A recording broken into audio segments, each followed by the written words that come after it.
కేరళలో కమ్యూనిస్ట్ ప్రభుత్వం ఉంది. లైంగిక వేధింపులు, మహిళా స్వేచ్ఛ, మహిళలకు రక్షణ ఇట్లాంటి వాటి మీద పెద్ద ఎత్తున ఉద్యమాలు చేసేది వాళ్ళే. అయితే అక్కడ సినీ ఇండస్ట్రీలో జరిగినటువంటి వేధింపుల మీదన మీటూ ఉద్యమం సందర్భంలో వేసిన కమిషన్ ఇచ్చిన నివేదికని బయటికే పెట్టల.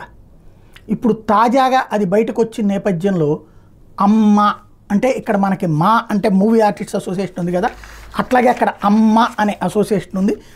Association of Malayalam movie artist, దాని అధ్యక్ష పదవికి మోహన్ లాల్ ఇప్పుడు రాజీనామా చేశారు.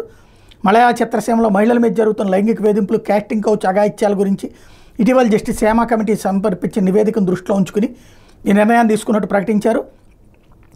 నటీనటుల మీద కాస్టింగ్ కౌచ్ లైంగిక వేధింపులకు పాల్పడినట్టు ఇటీవలే దర్శకుడు రంజిత్, నటుడు సిద్దికి, బాబురాజ్ సహా పలువురు అమ్మా సభ్యుల మీద ఆరోపణలు వచ్చిన నేపథ్యంలో కమిటీలోని కొంతమంది సభ్యుల మీద ఈ లైంగిక వేధింపులు ఆరోపణలు రావడం, దీంతో నైతిక బాధ్యతగా రాజీనామా చేశామని చెప్పి ఆ ప్రకటనలో చెప్పుకొచ్చారు. మోహన్ లాల్తో పాటు ఈ కమిటీలోని మిగతా సభ్యులందరూ రాజీనామా చేస్తున్నట్టు అమ్మా సంఘం ప్రకటించింది.